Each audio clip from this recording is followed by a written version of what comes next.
আপনার জীবনের সবচেয়ে কাছের বন্ধুই যে শেষ পর্যন্ত আপনার সবচেয়ে বড় ক্ষতির কারণ হতে পারে, সেটা কি জানেন? আমরা সাধারণত ব্যবসার ক্ষেত্রে বা কাজের জায়গায় বন্ধুদেরই পাশে রাখতে চাই। আমাদের মনে হয় এতে একটা ভরসা পাওয়া যাবে এবং একটি নিরাপদ পরিবেশ তৈরি হবে। কিন্তু এখানেই মূল সংঘাতটা শুরু হয়।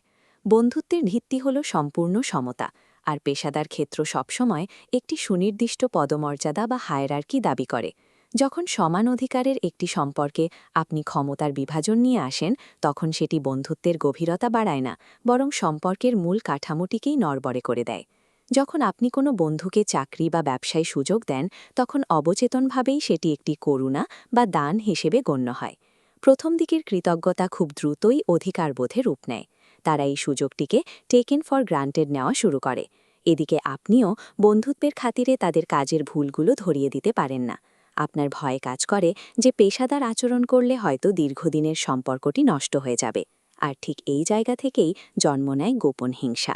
আপনার বন্ধু ভেতরে ভেতরে মেনে নিতে পারে, ঘৃণা করে যে তাকে আপনার সফলতার উপর নির্ভর করে টিকে থাকতে হচ্ছে। বন্ধুকে রক্ষা করার এই মানসিকতা শেষ পর্যন্ত আপনার প্রতিষ্ঠান এবং আপনার ব্যক্তিগত সম্পর্ক দুটোকেই ধ্বংসের দিকে ঠেলে দেয়। রবার্ট গ্রিনের দ্য 48 লজ অফ পাওয়ার বইটিতে মানুষের এই জটিল মনস্তত্ত্বকে অত্যন্ত আবেগমুক্ত এবং কৌশলগতভাবে ব্যাখ্যা করা হয়েছে। রবার্ট গ্রিনের দ্বিতীয় সূত্রটি হল, never put too much trust in friends, learn how to use enemies. অর্থাৎ বন্ধুদের খুব বেশি বিশ্বাস করবেন না, বরং শত্রুদের কাজে লাগাতে শিখুন। এই দর্শনটি শুনে আপনার মনে প্রশ্ন জাগতে পারে, একজন পরিচিত শত্রুকে নিজের পাশে রাখা কি বন্ধুদের চেয়েও বেশি ঝুঁকিপূর্ণ নয়? বাস্তবতা হল, শত্রুরা সবসময় নিজেদের অস্তিত্ব এবং স্বার্থের কথা চিন্তা করে কাজ করে। এই স্বার্থের জায়গাটি নির্দিষ্ট হওয়ায় তাদের আচরণ নিয়ন্ত্রণ করা বন্ধুদের আবেগপ্রবণ আচরণের চেয়ে অনেক বেশি সহজ। যখন কোনো পুরনো প্রতিদ্বন্দ্বী পেশাদার ক্ষেত্রে প্রবেশ করে, তখন তার মধ্যে কোনো বাড়তি প্রত্যাশা বা বন্ধুত্বের অজুহাত থাকে না। এই চারটি লক্ষ্য করলে দেখবেন শত্রুর কাজের স্পৃহা বন্ধুদের তুলনায় অনেক বেশি হয়। একে বলা হয় কম্পেনসেটরি ড্রাইভ। যে মানুষটি একসময় আপনার বিপক্ষে ছিল, তার ভেতরে নিজেকে প্রমাণ করার একটি তীব্র তাড়না তৈরি হয়। আপনার বিশ্বাস অর্জন করার জন্য সে নিজের সবটুকু দক্ষতা উজাড় করে দেয়। এখানে অলসতা বা গাফিলতির কোনো সুযোগ নেই। বিপরীতে সেই বন্ধুটি নিজের অধিকার বোধের কারণে ধীরে ধীরে কাজের প্রতি আগ্রহ হারিয়ে ফেলছে।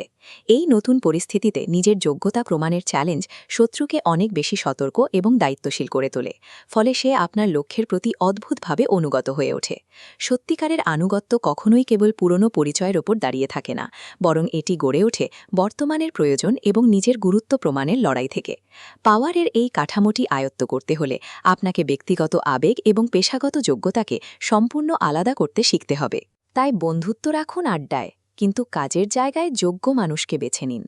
এই বিভাজনটি বজায় রাখতে না পারলে আপনার সবচেয়ে কাছের মানুষগুলোই আপনার অজান্তে আপনার দুর্বলতার সুযোগ নিতে শুরু করবে। দ্বিতীয় সূত্রটি কেবল শুরু। আমাদের পরবর্তী ভিডিওতে আমরা দেখব তৃতীয় সূত্র, কিভাবে নিজের আসল পরিকল্পনা গোপন রেখে অন্যকে পরিচালিত করতে হয়। কৌশলগত অবস্থান সবসময় আবেগের চেয়ে দক্ষতাকেই বেশি গুরুত্ব দেয়। বাকি সূত্রগুলো জানতে এবং নিজেকে আরও শক্তিশালী হিসেবে গড়ে তুলতে এক্ষুনি সাবস্ক্রাইব করুন।